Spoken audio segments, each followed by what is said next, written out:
ओम नमो नारायण महाराज जी, जय श्री कृष्ण। जय श्री हरिओम हरिओम नारायण।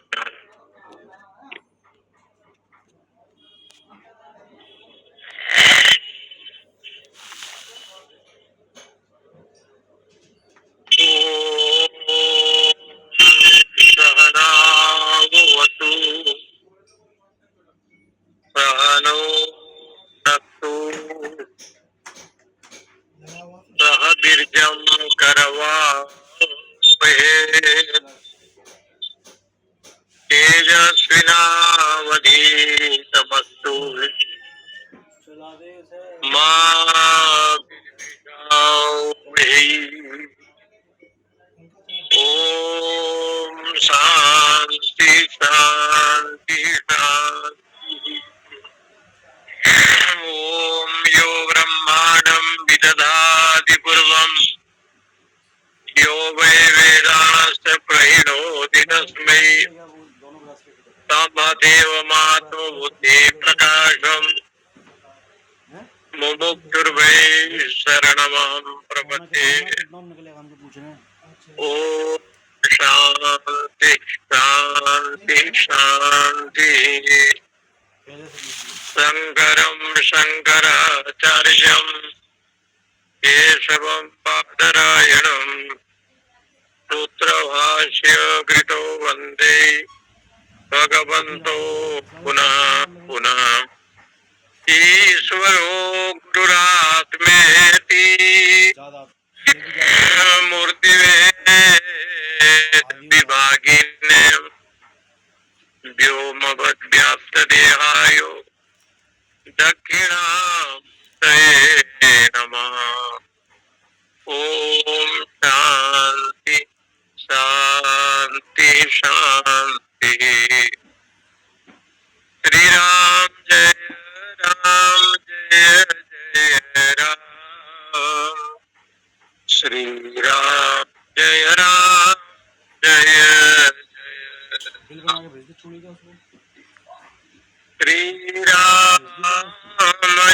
राम।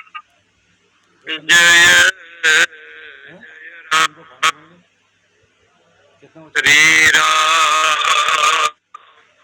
जय राम जय राम।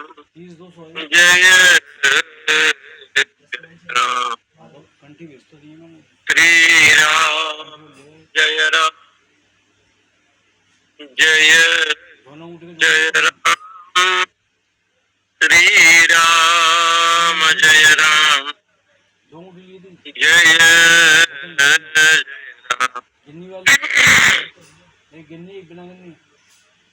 ज्ञाज्ञो द्वावजाबीस निशा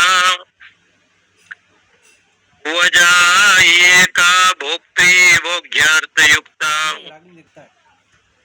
अनंत चस्मा विश्वरूपो हि अकर्ता त्रयं यदा विन्दते ब्रह्मेततो। कल इस मंत्र पर थोड़ा विचार चल रहा था। ज्ञ अज्ञों, ज्ञाज्ञों का मतलब हो गया ज्ञ अज्ञों। द्वा बजा का मतलब हो गया द्वौ अजो ईश अनिशा। ईश अनिशा अजो ईश अनिशो ही एका।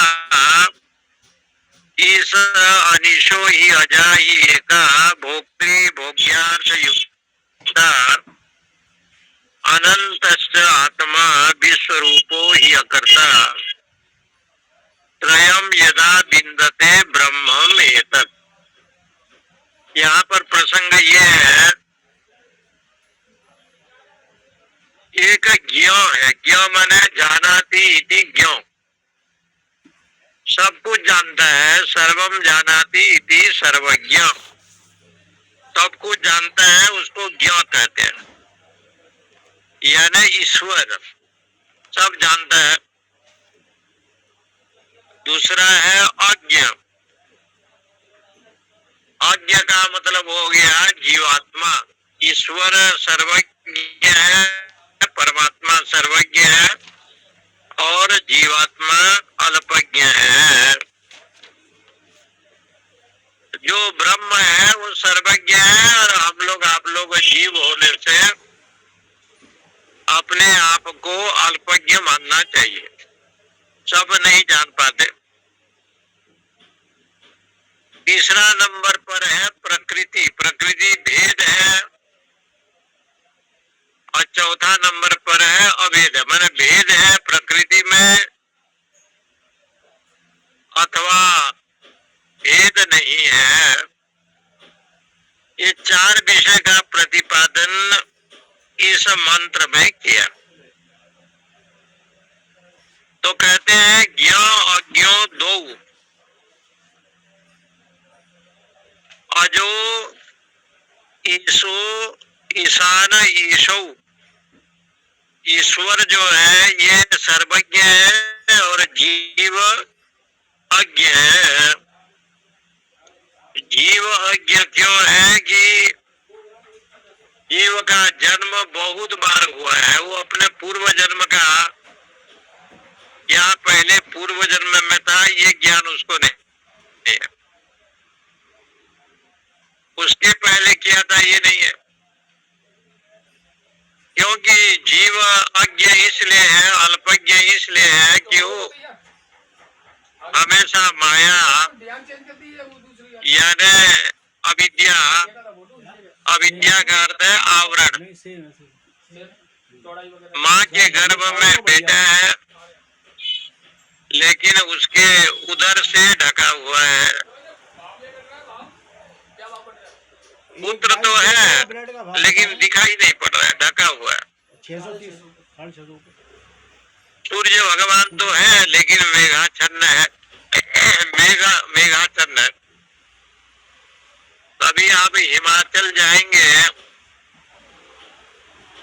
कुल्लू मनाली तरफ,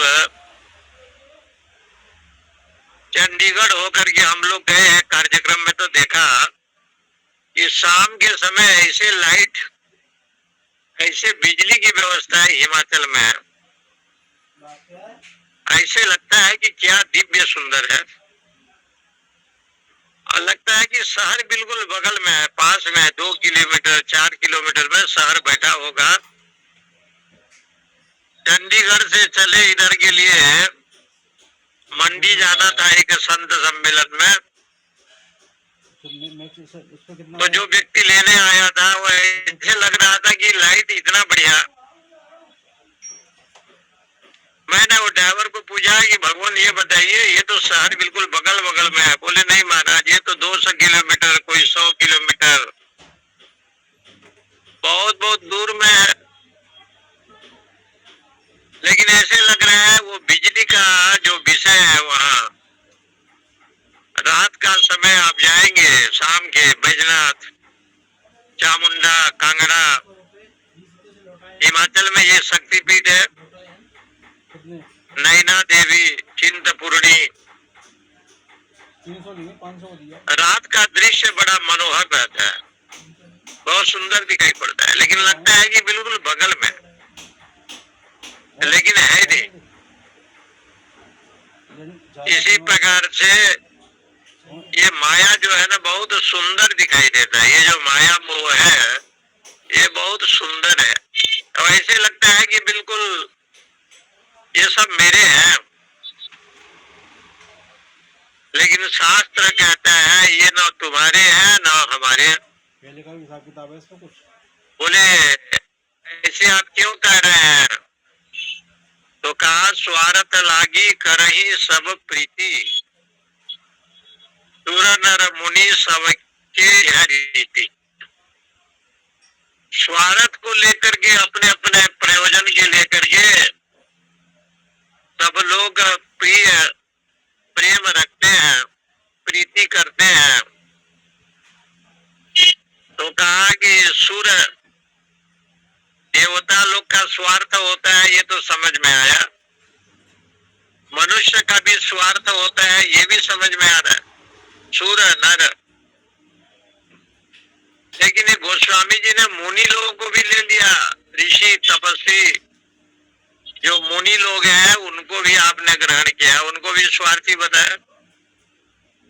तो बोले कि मुनि लोग भी बड़े स्वार्थी होते हैं, अपने इष्ट की पूर्ति के लिए वो अपने विषय में स्वार्थ उनका भी होता है, परंतु धर्म रक्षा के लिए होता है, सत्संग के लिए होता है। विश्वामित्र महामुनि है और भगवान को लेने के लिए गए, अयोध्या पहुंचे हैं। विश्वामित्र महामुनि जी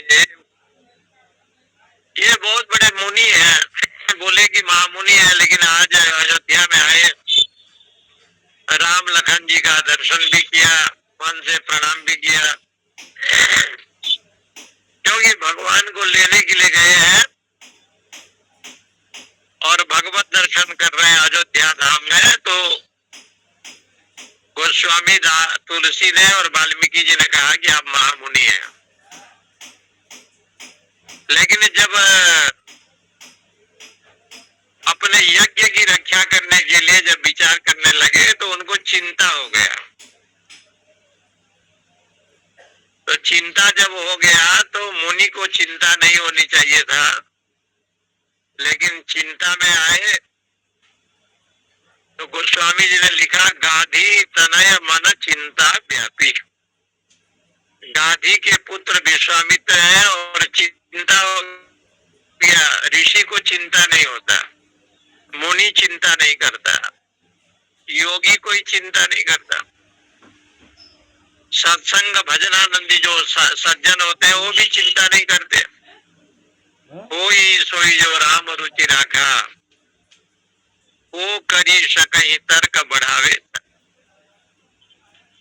इसलिए जो है ना, भगवान की इच्छा को सर्वोपरि जो लोग मानते हैं उनमें कोई चिंता नहीं होता।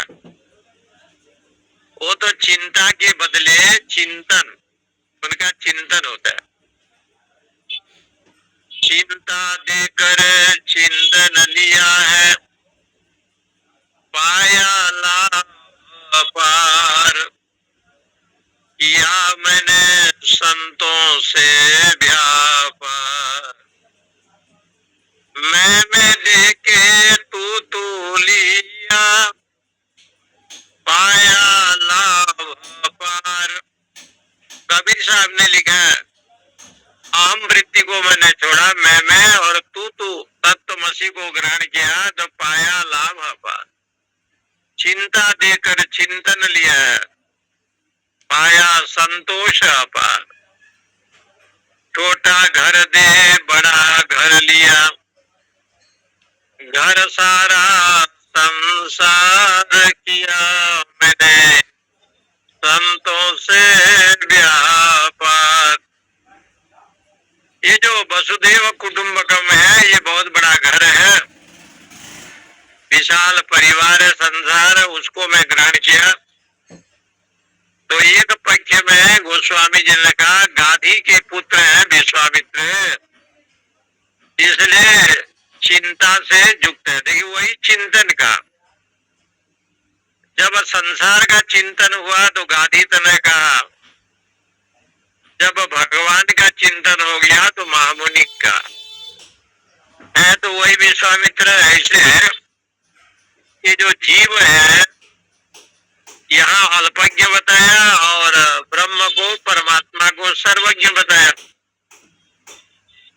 जीव क्यों है? माया की अधीनस्थ है, अविद्या के अधीनस्थ है, आवरण के अधीनस्थ है, अज्ञान के बंधन में है।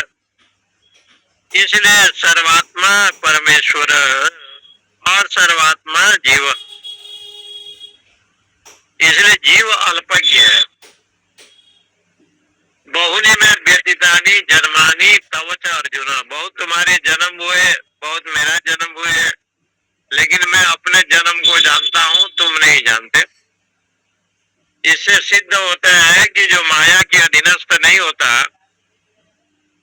वो सर्वेश्वर है और माया से जो युक्त होता है वो अल्पज्ञ है। उसी को इस विषय पर लिखा माया परा प्रकृति ही। कल का एक प्रसंग था, माया परा प्रकृति है। मायाम तो प्रकृतिम विद्यात मायिनम तो महेश्वरम। और सज्जन जी कह रहे थे कि भाई स्वामी अखंडानंद ने इस प्रकार के लिखा है, और महाराज ने जो लिखा है वो तो बहुत बड़े महापुरुष थे, अद्भुत विद्वान थे, उनके चरणों में बंधन है। वो जो भी लिखते हैं वो शास्त्रार्थ है। लेकिन यहाँ पर समझो कि स्वामी अखंडानंद महाराज ने ये भी एक जगह लिखा है कि माया माने क्या है, जिसको आप माया कहते हैं किसको कहते हैं।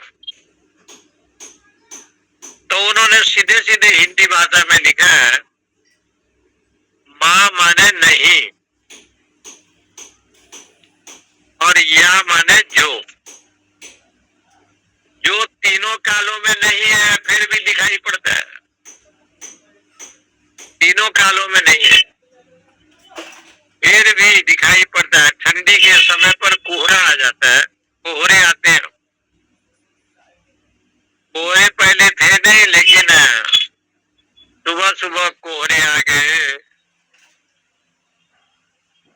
जो कभी था नहीं फिर भी दिखाई पड़ गया।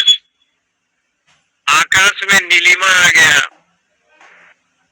आकाश में कोई हरा नीला रहता नहीं, वो तो शुद्ध है आकाश। लेकिन आकाश में नीलिमा को आपने देखा। घड़े में पानी भरा रखा है, घट में चंद्रमा आया तो घड़े में आ गया, सूर्य आए तो सूर्य घड़े में आ गए। सूर्य तो आकाश में है और घड़े में सूर्य दिखाई दे रहा है, पानी भरा हुआ है। तो वेदांतियों ने कहा कि इसको तो हम प्रतिबिंब कहते हैं। प्रतिबिंब एक बात होता है, कथन प्रतिबिंबवाद। घड़े के अंदर सूर्य चंद्र नहीं है, वो तो आकाश में जा रहे हैं, लेकिन यहाँ पर दिखाई पड़ रहा है।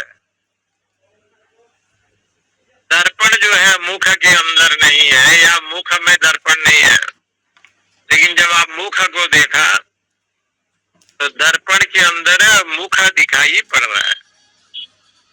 इसको कहते हैं प्रतिबिंबवाद। और ये एक ऐसे बात होता है जिसको वेदांत में आभासवाद, आभासवाद। जैसे गर्मी के दिन में जा रहे हैं और बालू में जा रहे हैं, और बालू में आपको जल दिखाई दे रहा है। मृग तृष्णा, मृग को बड़ा प्यास लगी है, सूर्य की किरणें से झिलमिला रहे हैं, और उस समय मृग तृष्णा, मृग दौड़ते दौड़ते जल को ढूंढ रही है, लेकिन वहां जल नहीं है, वो तो बालू ही बालू। और ढूंढते ढूंढते जो है वो चला जाता है, मर जाता है, उसको जल नहीं मिलता। कस्तूरी है, कस्तूरी मृग है जो कश्मीर में पाया जाता है। कस्तूरी मृग, उसके नाभि में कस्तूरी है और वो ढूंढ रहा है नाभि में कस्तूरी कहाँ है। कस्तूरी के सुगंध से उसको खोज रहा है, लेकिन कस्तूरी मृग को उसके नाभि में छिपा हुआ है, इसलिए वो ढूंढने में असमर्थ है तो वहां पर। ये सब आभास बात में आते हैं। आभास, चिदाभास में, जीव में जो आभास, ऐसे जो आभास हो रहा है, यन माया विश्ववर्ति महिलम ब्रह्मादि देवा सुरा यत सत्वाद। इसलिए कहा कि सही दिखाई पड़ रहा है लेकिन है नहीं। अमृषेव, रज्जोर यथा हे भ्रमा, रज्जु में सांप के समान। रज्जु में सांप नहीं है, लेकिन सर्प भ्रांति अंधकार के द्वारा व्यक्ति को हो रहा है कि रस्सी में सांप है, रस्सी को सांप मानता है। ये जो आभास है, ऐसे जीवात्मा जो अल्पज्ञ है, इसलिए बिंबवाद, प्रतिबिंबवाद, आभासवाद, एक है विवर्तवाद। वेदांती लोग कहते हैं विवर्तवाद। विवर्तवाद का मतलब होता है जैसे नदी का जल है, वहां से बुदबुदे आए, समुद्र में भी तरंगे निकले, लेकिन वो शांत हो गए, वही जल में मिल गए।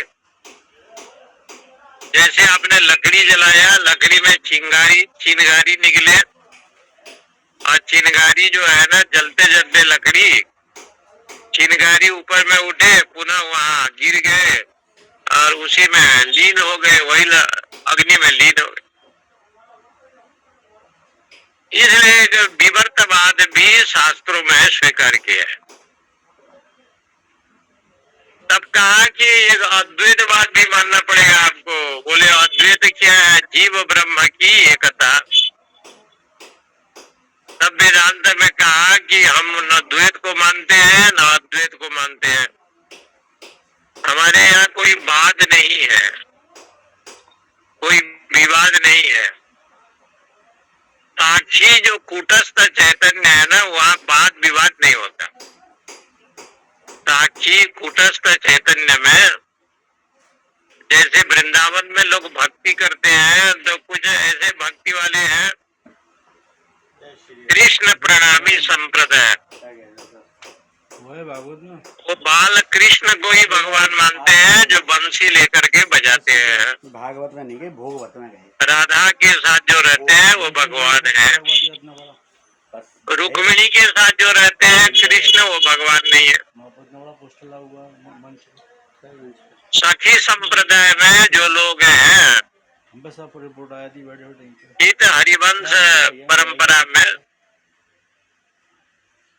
उस परंपरा में जो लोग रहते हैं, वो कहते हैं कि जो भगवान रण छोड़ है वो भगवान है। कुछ लोग कहते हैं कि जिसको तुम भगवान कहते हो, द्वारका में जो निवास करता है वो भगवान है। कुछ लोग का मान्यता ये है कि जो बंसी धारण करता है और त्रिभंगी नृत्य करता है, उसी को हम ठाकुर मानते हैं। तो सारे संशय का और वाद विवाद का निराकरण भगवान वेद व्यास ने एक ही श्लोक के माध्यम से किया। एकस्य कृष्णस्य कृत प्रणामो, ऐसे कहा। एक बार कृष्ण को प्रणाम कर लो तो सारे पापों का नाश हो जाता है, सारे दुखों का नाश हो जाता है। एकस्य कृष्णस्य कृत प्रणामो। करोड़ों अश्वमेध यज्ञ का फल मिलता है एक बार राम कृष्ण शिव माता जी ये सब का स्मरण करो तो अनंत जन्मों का फल आपको प्राप्त होगा। जो फल सतयुग में तपस्या के द्वारा मिलता था, जो फल त्रेता में यज्ञ के द्वारा मिलता था, जो फल द्वापर में दान धर्मादि के द्वारा मिलता था, वो सारे फल कलियुग में स्मरण मात्र से मिलता है, ऐसे बताया। ध्यान कृते एक श्लोक है भागवत जी में कि कलियुग में नाम स्मरण मात्र से वो सारा फल उसको प्राप्त होता है। इसलिए तपस्या यज्ञ और जितने सत्य बोलना ये कलियुग में सब संभव नहीं है, लेकिन दान सत्संग ये दो वस्तु इस समय इस कलियुग में है। पद दे दिया मैं कली जुग केवल नाम आधारा, बनाया तो आपने सुमिरी सुमिरी नर उतर वहाँ की टीम ने बनाया ना पंजाब की। नाम लेत भव सिंधु सुखाही, करहु विचार सुजन मन माही। इसलिए यहाँ पर ये शास्त्र में वर्णन किया कि जो माया है, जो नहीं है उसको माया कहते हैं। तो अभी अखंडानंद जी लिखते हैं माया माँ माने नहीं, या माने जो तीनों कालों में नहीं है। पीपल के पेड़ में भूत प्रेत नहीं है, लेकिन पीपल इधर उधर हिला तो डर लग गया कि यहाँ भूत प्रेत रहता है। रस्सी में सांप नहीं है, लेकिन रस्सी में सांप का आभास हुआ। तो कहते जो नहीं है तीनों कालों में। कल जा रहा हूँ, तो कल चलो। तीनों कालों में क्या नहीं है कि आप बंधन में नहीं है तीनों कालों में। और जब बंधन में नहीं है तो मोक्ष भी नहीं है। बंधन जिसका होगा उसको उसका मोक्ष होता है। जीव का बंधन है कि नहीं है? बोले नहीं है, बहुत बंधन कभी हुआ नहीं। तो फिर मोक्ष किस बात की? तो कहा दोनों कल्पित हैं वेदांत की दृष्टि से, दोनों कल्पित। क्योंकि गधे लोग हैं, धोबी ने कपड़ा को ठीक किया और उसके ऊपर रखा, लेकिन रस्सी नहीं बांधा तो वो जो गधे हैं वो चलने नहीं लगे, नहीं चले।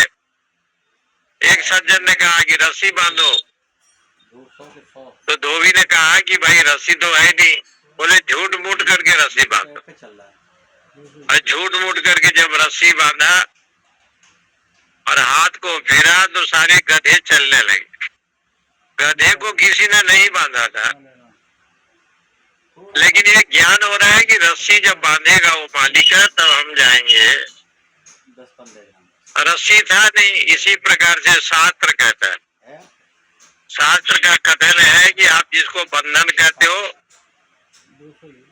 संसार में कोई बंधन भी नहीं है। जब बंधन नहीं है तो मोक्ष है। तब कहा कि बंधन नहीं है तो मोक्ष नहीं है, तो फिर बंधन क्या है और मोक्ष क्या है? ये दोनों में भेद है। ये प्रकृति में भेद है, बंधन मोक्ष। ये प्रकृति में, एक प्रकृति सत्व रजस तम तीनों गुणों की साम्य अवस्था को लेकर के बताया है। एक प्रकृति साम्य अवस्था माने समान अवस्था, ये प्रकृति है। दूसरा एक प्रकृति है स्वभाव। आप सत्वगुणी है, रजोगुणी है, तमोगुणी है, अथवा थोड़े थोड़े गुण सभी में है। सत्वगुणी भी है, रजोगुणी भी है, तमोगुणी भी है। तीनों तीनों मिला हुआ है, तीनों गुण। इसको कहते हैं साम्य अवस्था माने समान अवस्था। उसी को सांख्य दर्शन वाले प्रकृति कहते हैं। सत्वम रजः तमः साम्य अवस्था प्रकृति, इसको प्रकृति का। लेकिन गौड़पादाचार्य मांडुक्य कारिका वाले कहते हैं अजाम प्रकृति। ये अजा को प्रकृति का।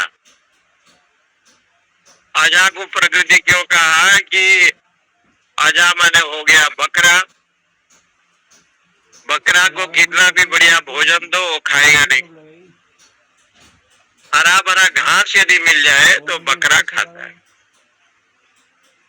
तो ये जीव को भी एक प्रकार से अजा कहा है। ये बकरा ये कहा जाता है हरा भरा घास। तो कहा कि हरा भरा घास कौन है? बोले दो चीज है। शास्त्र के अनुसार एक हरा भरा घास है विषय संग, विषयाशक्ति। विषयाशक्ति कहाँ पर है? दो चीज में है, एक धन में है, एक नारी में है। धन में रमण करता है अथवा नारी में रमण करता है। इसको कहते हैं विषय संसर्ग। ये विषय संसर्ग को हरा भरा घास जैसे बताया। इसी में ही प्राणी जीव अधिकांश जो है इसी में ही रमण करता है, इसी का चिंतन करता है। चलो चलो सबको ही कहे, पहुँचे बिरला कोय। एक कनक एक कामिनी, दुर्गम घाटी दोय। इसलिए गोस्वामी जी ने लिखा, चलो चलो सब कोई कहे, पहुँचे बिरला कोय। एक कनक एक कामिनी, दुर्गम घाटी दो। इसलिए आप जब कथा सुनते हैं जय विजय की, जय विजय ने किसी की अपमान किया है तो लक्ष्मी का अपमान किया उन्होंने, और दूसरे नंबर ऋषियों का अपमान किया। इनके चलते असुर होना पड़ा, वैकुंठ छोड़ना पड़ा। इसलिए सिद्ध होता है कि जो प्रकृति है उसको ग्रंथों में अजा, यानी बकरा बकरी जैसे वो हरा भरा घास खाता है, तो जीव को एक अजा का और हरा भरा घास विषय को बताया, विषय भोग को। और इसमें जो रमण करता है उसी की दृष्टि से सब माया है। और जो इसमें अध्यात्म चिंतन करता है तो माया कहाँ से होगा, अविद्या कहाँ से होगा, अज्ञान कहाँ से होगा। सूर्य नहीं दिखाई देता है तब अंधकार हो, लेकिन सूर्य का प्रकाश आ गया तो अंधकार नहीं होता। ज्ञान रूपी सूर्य जिसके जीवन में हो तो वहां पर जो बंधन की परिभाषा कहा गया है, बंधन, मैं कौन हूँ इसको नहीं जानता है, ये बंधन है। मैं कहाँ से आया ये नहीं जानता है, यही बंधन है। मैं कहाँ जाऊंगा इसको नहीं जानता, वही बंधन है। इसलिए यहाँ लिखते हैं, इंद्रो माया भी पुरुरूप यते। माया से अनेक रूप धारण करता है कि नहीं करता है? बोले वो चेष्टा कर रहा है।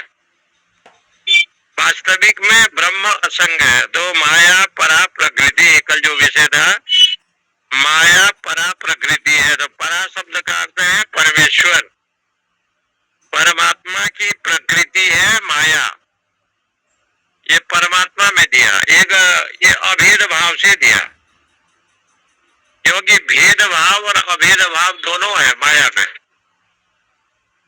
सच्चिदानंद स्वरूप जो भगवान है उनकी जो माया, वहां पर भेद नहीं है।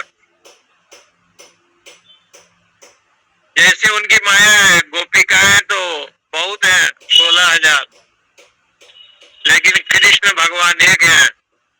लेकिन सब लोग कृष्ण का दर्शन कर रहे हैं, सभी गोपिकाओं में कृष्ण है। ये यहाँ जो उनकी माया है ये परा प्रकृति है, परमेश्वर का प्रकृति है, परमेश्वर की शक्ति। प्रकृति माने शक्ति।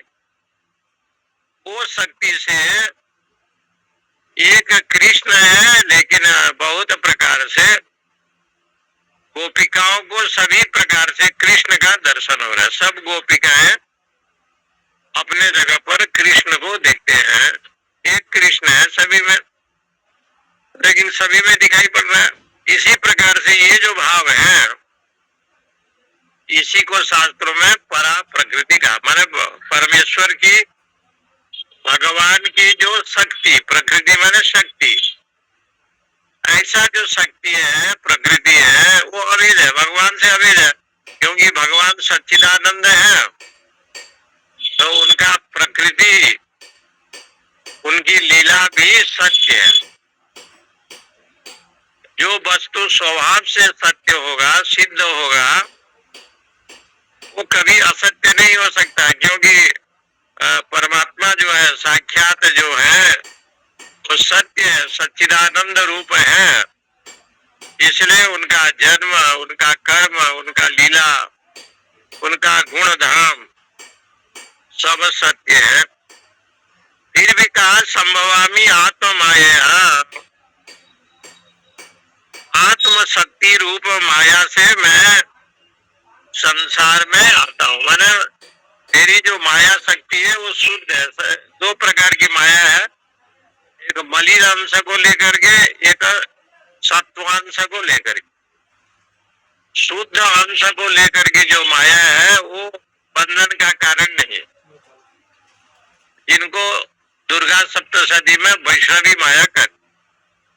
त्वं वैष्णवी शक्ति अनंत विद्या विश्वस्य बीजम परमाशि माया तम्बो हितम देवी समस्तमेतत् त्वं प्रसन्ना भुवि मुक्ति हेतु। आप विष्णु की माया है, वो विष्णु की जो वैष्णवी माया है वो विष्णु को भ्रमित नहीं करके देखिए। लक्ष्मी जी जो है विष्णु की एक माया है, लेकिन महालक्ष्मी भगवान की सेवा करती है, विष्णु जी को भ्रमित नहीं करती है, इसलिए वो वैष्णवी माया है। लेकिन वो जगत को भ्रमित कौन करती है? त्रिगुणात्मिका माया, सत्व गुण, रजोगुण, तमोगुण। ये तीनों गुण से हम लोग हैं। किसी के पास सत्व गुण है, किसी के पास रजोगुण है, किसी के पास तमोगुण है। ये तीनों रस्सी से बंधे हुए हैं, इसलिए इनको कहा त्रिगुणात्मिका देवी। ऐसा गुणमयी ऐसे कहा है। गुणमयी माने त्रिगुणात्मिका। मम माया, ये जो त्रिगुणात्मिका माया है बड़ा कठिन है, दुरत्या। माम एव प्रपद्यन्ते, मेरी शरण में जो आता है, माया मेताम तरन्ति ते, वो माया से पार हो जाता है, माया से उद्धार हो जाता है। इसलिए माया अपरिहित ज्ञानम आसुरम भावमाश्रिताम परम भाव मजानंतो मम भूत महेश्वरम। गीता जी में अनेक प्रकार से व्याख्या की।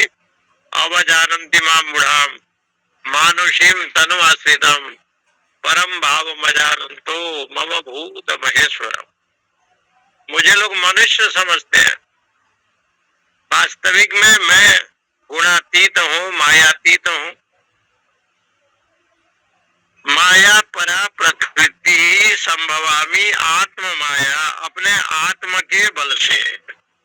उसी को जो है ना यहाँ पर श्रुति स्मृति सिद्धा विश्व जननी, वो जो क्या है स्त्रीलिंग है, भगवान की जो माया है वही विश्व जननी है, माने ये संपूर्ण विश्व को धारण वही करती है।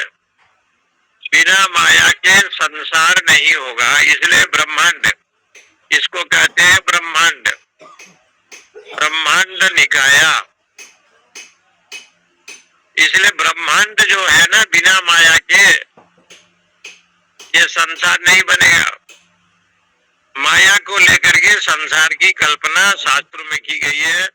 आज ठंडी है, कल शरद ऋतु है, परसों षड ऋतु जो आता है, ये सब जितने भी है ये सब प्रकृति का ये विषय बताया है। इसलिए कहते हैं मेरी जो माया है वो बंधन का कारण है, क्योंकि वो भगवान से अलग नहीं होती।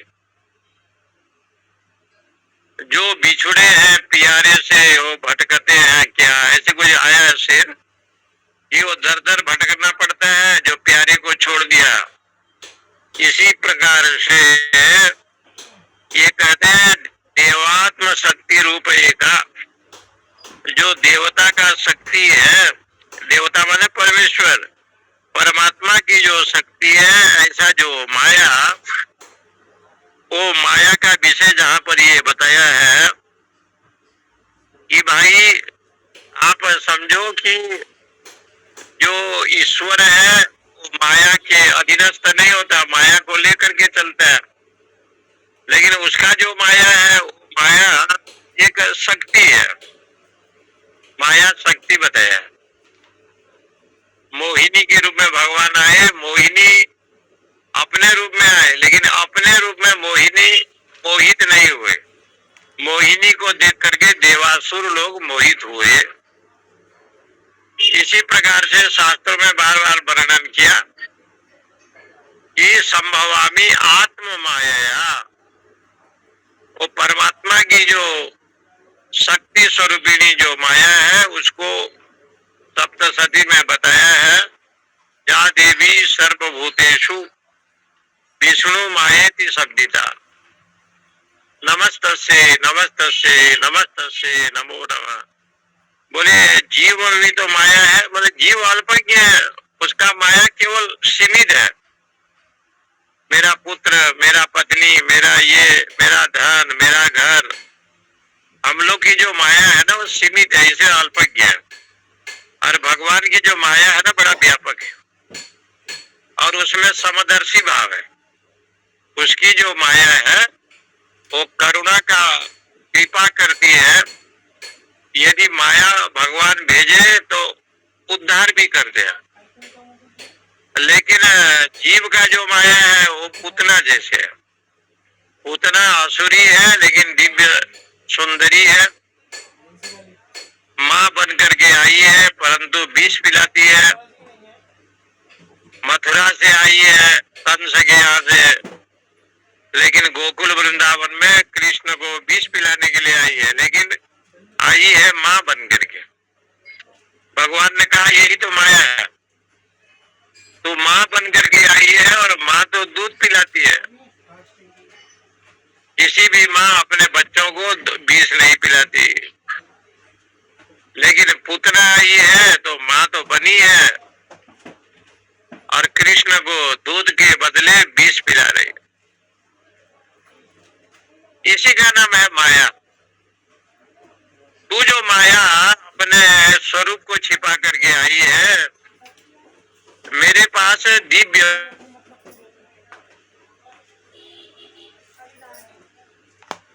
बैठो बैठो बैठो।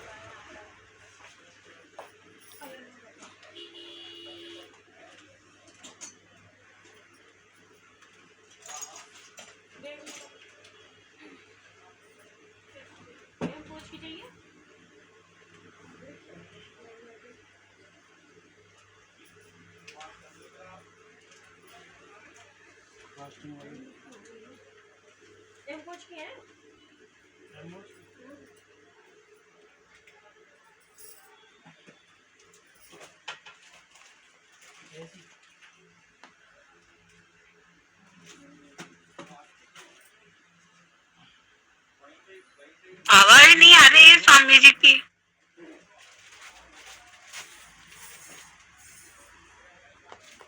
लगता है नेट चला गया है।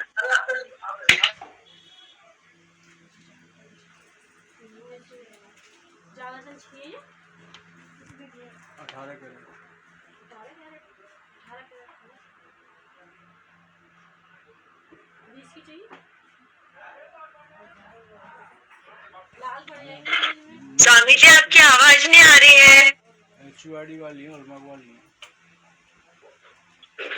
सब यही ले जाते हैं गाँव।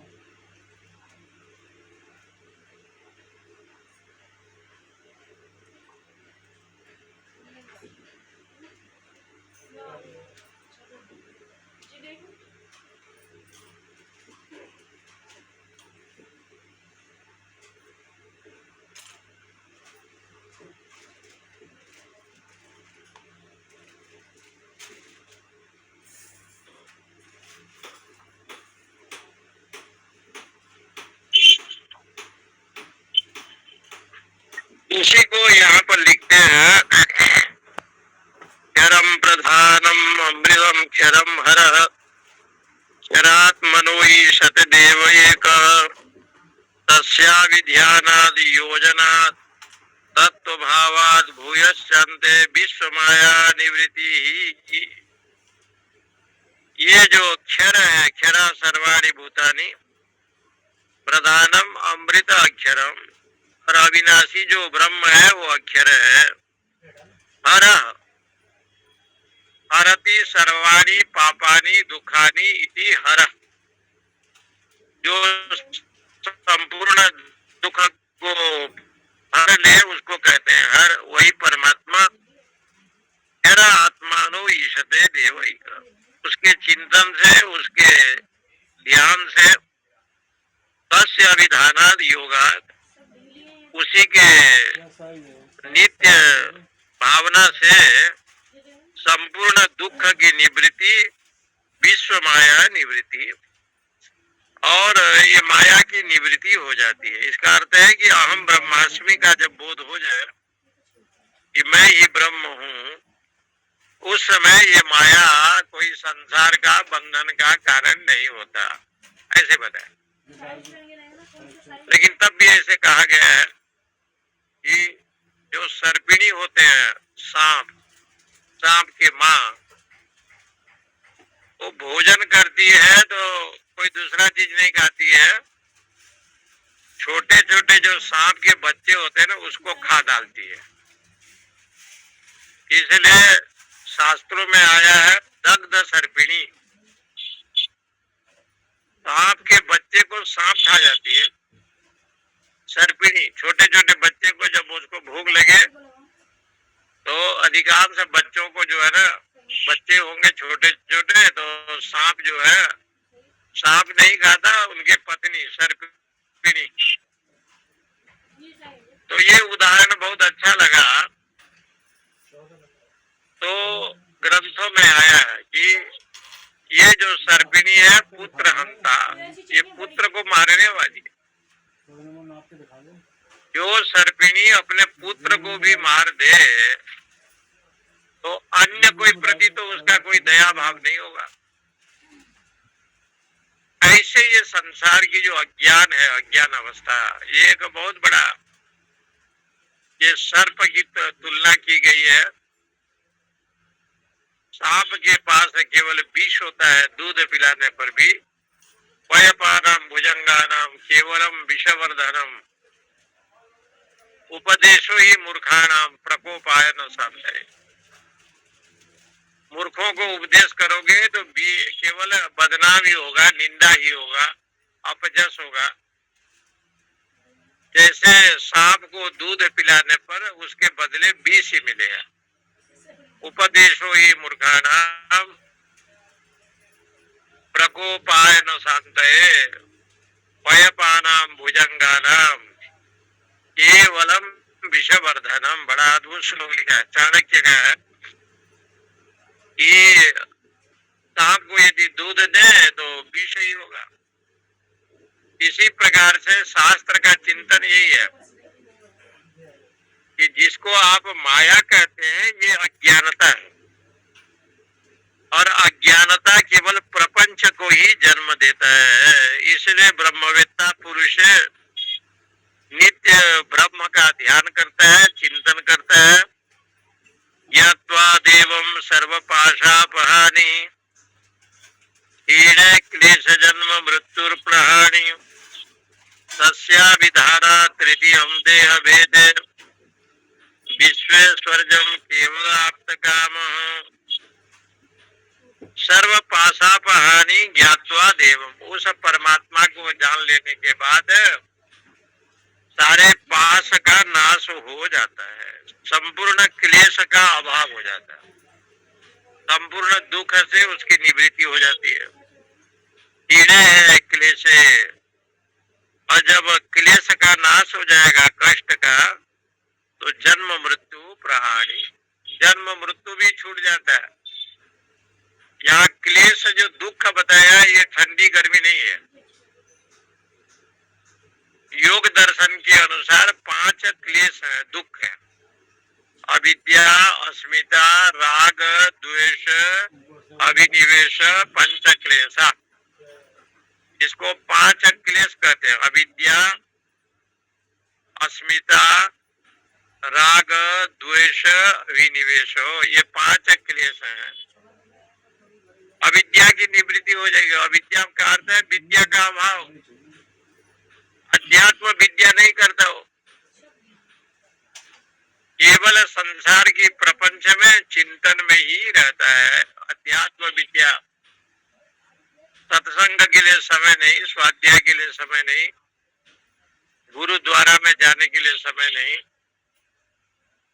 भगवान के चिंतन करने के लिए समय नहीं। इसलिए उन्होंने साफ कहा है, संत दर्श को जाइए माया, यो जो आगे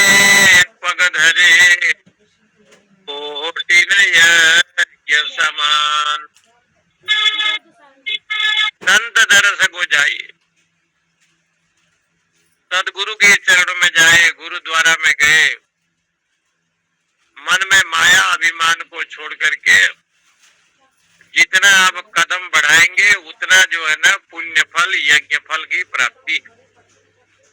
संत दर्शक हो जाइए। कहीं के इसके ऊपर उदाहरण भी लोग देते हैं। राजा युधिष्ठिर ने यज्ञ किया, राजस्व यज्ञ करने वाले थे तो सबको निमंत्रण किया, और सबको जब निमंत्रण दिया तो एक हस्तिनापुर में एक बहुत बड़े महात्मा थे, वो आए नहीं। तो उन्होंने युधिष्ठिर ने कहा कि हमारे यज्ञ में चलो। तो कहा कि राजा हमको 100 यज्ञ का फल प्रदान करो। युधिष्ठिर ने कहा अभी अभी तो यज्ञ हम लोग प्रारंभ किया है, 100 यज्ञ का फल कहाँ से होगा। तब भगवती द्रौपदी जी ने उनको समझाया कि हे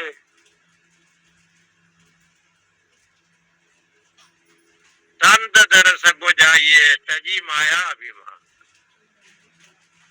ज्यों ज्यों आगे पग धरे कोटि न यज्ञ।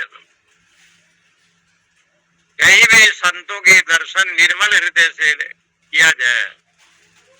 कोई कामना नहीं है कि संत के पास जावे तो ये चाहिए वो चाहिए। तो कहते हैं ज्यों ज्यों आगे पग धरे,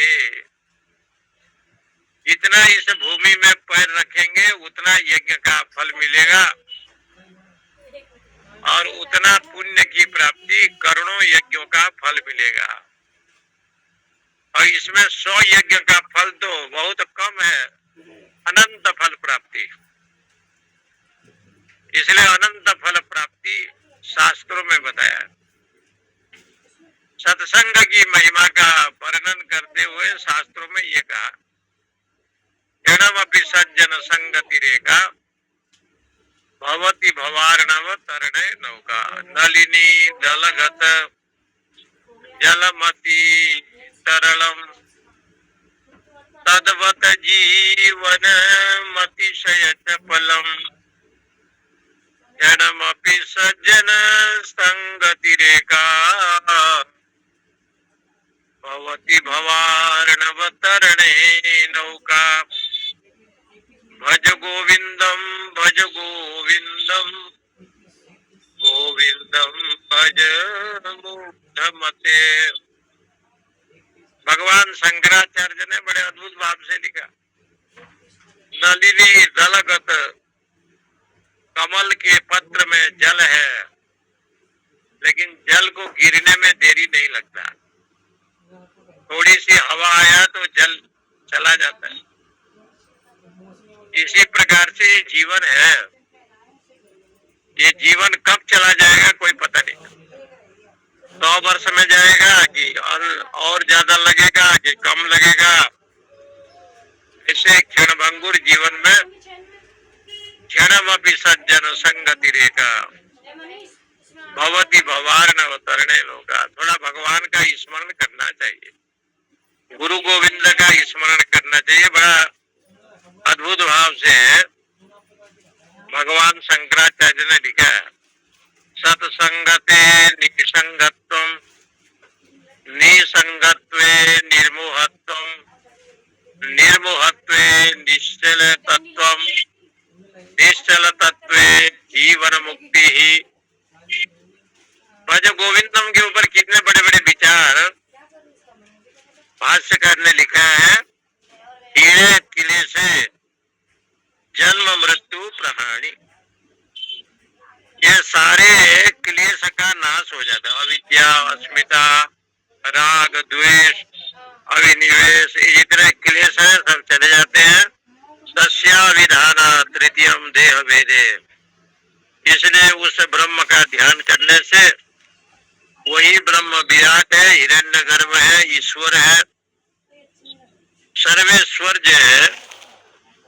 अभिधाना तृतीयम दे, इसलिए संसार को लेकर के विश्व तेजस प्राज्ञ को लेकर के उसका भेद है। विश्व तेजस प्राज्ञ, जागृत स्वप्न सुषुप्ति, जागृत को लेकर के विराट हो गया, स्वप्न को लेकर हिरण्यगर्भ हो गया, सुसुप्ति को लेकर के ईश्वर आदि हो गया। इसलिए उसको जब ज्ञान होता है तो तृतीय भेदे, तृतीय कौन हो गया? तुर्यातीत।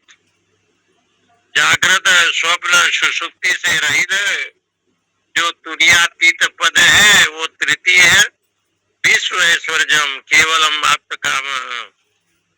इसलिए संपूर्ण जो ऐश्वर्य है आप्त काम पुरुष, संपूर्ण ऐश्वर्य है मोक्ष, वो कैवल्य पद को प्राप्त करता है, कैवल्य पद को प्राप्त करता है। सम्यक दर्शनस्य तया भूत वस्तु विषयत्वेन निर्विषयम। ये भली भांति सम्यक दर्शन है, माने आत्मा का दर्शन। सर्व खलु इदम ब्रह्म ध्यानात् किंचन, ऐसे वेदांत में कहा गया है। ध्यानात् ऐश्वर्यमतुलम ऐश्वर्या सुखमुत्तमम ज्ञानेन तत्परित्यज्यो विदेहो मुक्तित्वाप्नुयात्। ध्यान से, एकाग्रता से ऐश्वर्य की प्राप्ति होती है। ध्यान, गुरु का ध्यान, भगवान का ध्यान, सगुण ब्रह्म का ध्यान, निर्गुण ब्रह्म का ध्यान। ओम, ओम निर्गुण ब्रह्म है। इनके ध्यान से परम ऐश्वर्य की प्राप्ति होगा। ऐश्वर्यात् सुखमुत्तमम्।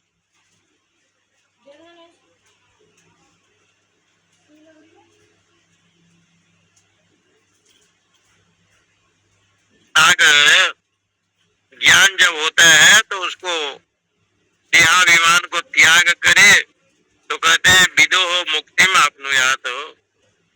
उसको जो है विदेह मुक्ति की प्राप्ति होती है, मोक्ष की प्राप्ति होती है। यस्मिन् काले स्वात्मानं योगी जानाति केवलम तस्मात् कालात् समारभ्यो जीवन मुक्तो भवेदसौ। ये ब्रह्म पुराण में बताया है कि जिस काल में योगी शुद्ध स्वरूप अखंड चेतना को ध्यान करता है उस समय वो जीवन मुक्त हो जाता है। मोक्षस्य नैव किंचित स्याद् अन्यत्र गमनम क्वचित् स्थानं पराघ्यम अपरम यत्र गच्छन्ति योगिनः। मोक्ष नाम के कोई वस्तु दूसरा नहीं है। अज्ञान को हटा देना ही मोक्ष है।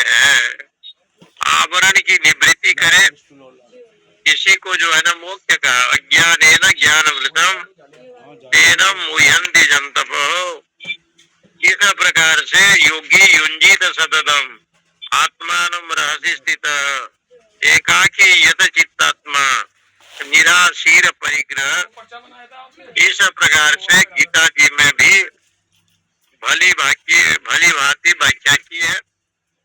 इसलिए यहाँ पर यह समझे परा प्रकृति माने परमेश्वर की प्रकृति जो माया, मलिन सत्व प्रधान माया नहीं है, ये तो शुद्ध सत्व प्रधान माया परमात्मा के साथ है, रहता है, जिसके द्वारा संसार की लीला परमात्मा करते हैं। ओ पूर्णमद पूर्णमिदम पूर्णात् पूर्णमुदच्यते पूर्णस्य पूर्णमादाय पूर्णमेवावशिष्यते।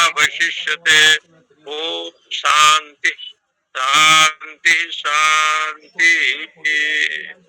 हरि ओम, हरि ओम। हरिओम स्वामी जी।